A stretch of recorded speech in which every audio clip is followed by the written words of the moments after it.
Another way for the transmission of genetic character is the autosomal recessive traits. تو اب ہم آٹوسومل recessive کو پڑھنا چاہ رہے ہیں کہ اس میں ایک کیسا وے ہے، کس طرح جو ہے وہ جینیٹک کریکٹر ٹرانسمٹ ہوتے ہیں. آٹوسومل ریسیسو کے لیے ایک بات بہت امپورٹنٹ ہے، وہ یہ کہ آٹوسومل ریسیسو جتنے بھی ہمارے پاس ٹریٹس ہوتے ہیں یا جینس ہوتے ہیں وہ خود کو ہوموزائگوس کنڈیشن میں ہمیشہ ایکسپریس کریں گے. ہیٹیروزائگوس کنڈیشن میں خود کو ایکسپریس نہیں کر سکتے. اب جب ان لوگوں نے ہوموزائگوس میں کرنا ہے تو پھر اس کے لیے دو جینس سملر جینس کا ہونا لازمی ہے. یعنی کہ اگر ایک پیرنٹ سے کوئی ڈیزیز کا جین جو ہے وہ ٹرانسمٹ ہو رہا ہے لیکن دوسرے پیرنٹ سے نہیں ٹرانسمٹ ہو رہا تو وہ بندہ کیریئر ضرور ہوگا لیکن اس کو ڈیزیز سے افیکٹ نہیں کرے گا، اور وہ جو جینس ہے اس بندے کی فزیالوجی کو چینج نہیں کر سکے گی. ٹھیک ہے. اب اس کے ذریعے بات کی جائے تو اس طرح کی جو ہمارے پاس ٹرانسمیشن ہوتی ہے اس کے لیے سنگل کاپی جو ہوتی ہے وہ سفیشینٹ نہیں ہوتی جینس کی، میوٹنٹ جینس کی. اس لیے اس کو جو ہے وہ دو کاپیز جو ہوتی ہیں، ایک مدر سے اور دوسری فادر سے آنا بہت ہی لازمی ہوتا ہے. اور ایک اور چیز یاد رکھیں، ہم لوگ یہ جو ڈگری بنا رہے ہیں یا پھر اس چیز کو دیکھ رہے ہیں یہ فرسٹ جنریشن تک دیکھ رہے ہیں، لیکن اگر ہم سیکنڈ جنریشن میں جائیں گے تو ہمارے پاس چانسز ہوتے ہیں 25% چانسز ہوتے ہیں کہ یہ جو پروجینی ہے یا پھر آف سپرنگس ہیں اور چائلڈس ہیں ان میں ڈیزیز 25% تک چانسز ہیں کہ وہ ڈیزیز کاز کر سکتے ہیں، جیسے کہ سکل سیلس کی بات ہو رہی ہے یہاں پہ. چلے ہم اسی چیز کو جو ہے نا تھوڑا سا پہ ڈگری کی مدد سے سمجھیں گے جو باتیں ابھی ہم نے کی ہیں. کیس فرسٹ کو دیکھیں تو اگر دونوں پیرنٹس ہمارے پاس جو ہیں اس کیس میں نارمل ہیں تو کسی بھی آف سپرنگ میں کوئی بھی ڈیزیز کا جو جینس ہے وہ ٹرانسمٹ نہیں ہوئے. کیس سیکنڈ میں ہمارے پاس جو مدر ہے وہ ہمارے پاس اب نارمل ہے یا پھر افیکٹڈ ہے، یعنی کہ اس میں دونوں کے دونوں جینس جو ہم میوٹنٹ موجود تھے، اس کو ڈیزیز سے کاز ہوئی ہے. لیکن کیونکہ یہ ریسیسو آٹوسومل ڈیزیز ہے اس لیے اس نے اپنے جو آف سپرنگس ہیں اس تک ڈیزیز ٹرانسمٹ ضرور کی ہے، یہ سن تک بھی یہ ڈاٹر تک بھی، لیکن دونوں کے دونوں جو ہے وہ ڈیزیز کے کیریئر ہیں. ان دونوں میں جو ہے کوئی بھی ڈیزیز اپیئر نہیں ہوگی یا پھر افیکٹ نہیں ہوں گے. وہ کیوں افیکٹ نہیں ہوں گے؟ اس لیے کہ ان کے جو فادر ہے وہ نارمل آ رہا ہے. ایک جیسے ہم جاتے ہیں جو ہمارے پاس آٹوسومل ریسیسو ٹریٹس ہیں اس کے لیے دو سملر جینس کا ہونا لازمی ہے، لیکن یہاں پہ صرف ایک تھا. تھرڈ ہمارے پاس جو کیس ہے اس میں ہمارے پاس دونوں جو پیرنٹس ہیں وہ افیکٹڈ ہیں. ٹھیک ہے، کیریئر نہیں ہے، دونوں افیکٹڈ ہیں. تو اس کیس میں ہمارے پاس جو بچے ہوں گے ان میں ڈیفینیٹلی ڈیزیز کاز ہوگی، کیونکہ ایک جو یہ بچہ ہے یا بچی ہے وہ اپنی مدر سے جین لے گا اور ایک فادر سے لے گا. اب دونوں ریسیسو جین ضرور ہیں لیکن یہ ہمارے پاس جو ہیں افیکٹڈ تھے، اس لیے دونوں جینس ہوموزائگوس کنڈیشن میں آ جائیں گے اور دونوں بچے جو یا پھر ان کے آف سپرنگ ہوں گے وہ اس ڈیزیز سے سفر کریں گے. تیسرا ہمارے پاس ایک اور کیس بھی ہے.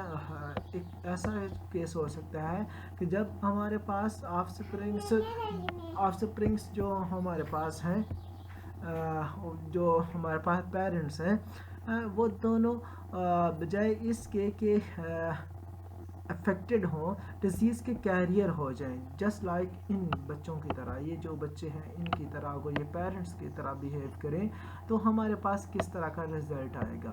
ٹھیک ہے، تو پھر ہمارے پاس یہ رزلٹ یہ ہم جو ہے وہ توقع کر سکتے ہیں یا پھر کہ ہمارے پاس جو سیکنڈ جنریشن ہوتی ہے اس میں جا کے 25% چانسز ہیں کہ وہ ڈیزیز کاز ہو کرے گا.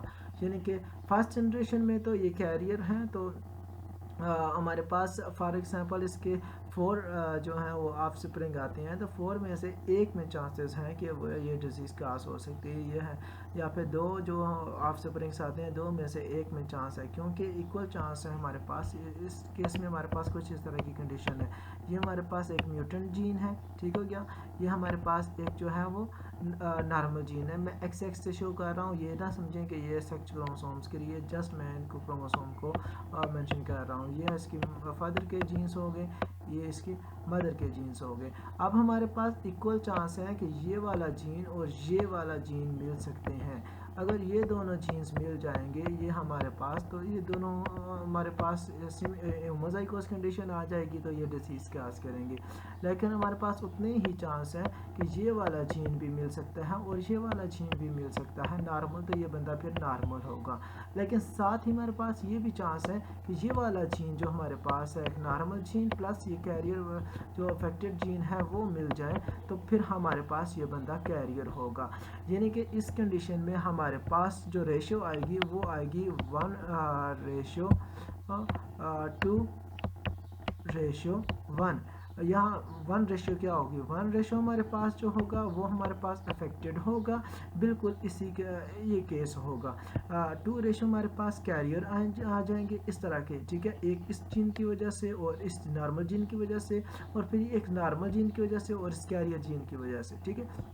जबकि 1 हमारे पास जो परसेंटेज आएगी वो हमारे पास क्या आएगी, नॉर्मल आएगी। तो हम कह रहे हैं कि हमारे पास 25% चांसेस हैं कि वो डिजीज़ आगे काज हो सकती है या ट्रांसमिट हो सकती है। I think you understand it. जो हमारे पास थर्ड पैटर्न है वे है जेनेटिक डिजीज़ के ट्रांसमिशन का। वो हमारे पास जो है वो सेक्स लिंक डोमिनेंट ट्रेड्स हैं। अब हम जो है जो हमारे पास ऑटोसोम्स थे उनकी बात नहीं कर रहे हैं, सेक्स क्रोमोसोम्स की बात कर रहे हैं। सेक्स क्रोमोसोम की ट्रांसमिशन समहाउ थोड़ा सा डिफरेंट होती है। क्यों डिफरेंट होती है? क्योंकि मेल्स में और फीमेल्स में जो सेक्स क्रोमोसोम्स होते हैं वो डिफरेंट होते हैं, ठीक है। तो अब लेकिन याद रखें कि मैं अभी जो बात कर रहा हूँ वो एक्स लिंक्ड डोमिनेंट ट्रेड की बात कर रहा हूँ। एक्स क्रोमोसोम्स की वजह से जो डिसीज़ काज होती हैं और साथ में डोमिनेंट जो अगर एक्स ट्रेड हो उसकी वजह से। हमने बात की थी कि एक्स क्रोमोसोम्स या फिर वाई क्रोमोसोम न सिर्फ सेक्सुअल करैक्टर्स को या फिर मैच्योरिटी को या हम कह सकते हैं कि रिप्रोडक्टिव प्रोसेसेस को कंट्रोल करते हैं, इसके साथ साथ बाकी फिजियोलॉजिकल करैक्टर्स भी इसके अंदर आते हैं, उनको भी ये कंट्रोल करता है। तो ऐसे जीन्स जो कि एक्स के ऊपर प्रेजेंट हैं, एक्स क्रोमोसोम के प्रेजेंट हैं, वो कैसे ट्रांसमिट होगा? एक्स क्रोमोसोम्स हमारे पास अगर डोमिनेंट ट्रेड है तो इसके लिए लाजमी है कि कोई भी एक हमारे पास जो एक्स क्रोमोसोम्स है जो कि म्यूटेड फॉर्म में हो वो पेरेंट से ऑफस्प्रिंग में ट्रांसफर हो। यानी कि एक हमारे पास फॉर एग्जांपल एक्स क्रोमोसोम्स हमारे पास कुछ इस तरह के फॉर्म में होंगे, ये हम म्यूटेंट को ज़ाहिर कर रहे हैं, ये हम नॉर्मल को ज़ाहिर कर रहे हैं ये फीमेल्स के केस में, और ये हम मेल तो ऑटोमेटिकली म्यूटेंट को हम ज़ाहिर कर रहे हैं, ये उसका नॉर्मल है, ठीक है। अब हम कह रहे हैं कि इसने अगर डिजीज़ काज करनी है तो ये वाला जो जीन है जो कि म्यूटेंट फॉर्म में है इसको आगे ट्रांसफ़र होना लाजमी है, या फिर इस जीन को ट्रांसफ़र होना लाजमी है। इन दोनों में से कोई भी एक अगर ट्रांसफ़र हो जाएगा तो वो डिजीज़ काज कर सकेगा। लेकिन इस तरह के हमारे पास जो डिजीज़ हैं वो बहुत ही ज़्यादा कम होती हैं, ठीक है। इस तरह की केसेस में जो फीमेल्स होती हैं वो ज़्यादा अफेक्ट होती हैं दैन मेल्स के। अब वजह क्या है फीमेल्स के ज़्यादा अफेक्ट होने की वजह से? वजह ये है कि अगर ये डिज़ीज़ मेल में है, फीमेल्स का ये वाला चीज़ जो है मैं कह देता हूँ ये नॉर्मल है या फिर उसको हम अफेक्टेड नहीं कहते, तो उस केस में क्या होगा? यस, अगर हम बात करते हैं फीमेल यहाँ पे जो है वो नॉर्मल है, फीमेल्स को इशू नहीं है, ठीक है, उसकी मदर में इशू नहीं है, फादर में इशू है, तो अगर आप स्प्रिंग में हमारे पास डॉटर आती है तो डॉटर के लिए ऑटोमेटिकली मेल को जो है वो एक्स क्रोमोसोम देना पड़ेगा, तो उसमें तो प्रॉब्लम है, ठीक है, तो वो डेफिनेटली इसको डिजीज़ काज कर देगा इस कंडीशन में भी, क्योंकि ये एक्स क्रोमोसोम डोमिनेंट की डिजीज़ है। अगर यहाँ पे सन होता तो हमारे पास ये चीज़ आ जाती, वो अपने फादर से नॉर्मल जीन लेता, इसलिए उसमें डिजीज़ ट्रांसमिट नहीं होती। ये चीज़ बात कर रहे थे, ये चीज़ जो है इस वजह से इसकी फ्रीक्वेंसी जो होती है ऑफस्प्रिंग में स्पेशली डॉटर्स में वो ज़्यादा होती है एज़ कम्पेयर टू सन से। इसी को हम आगे डिस्कस करते हैं।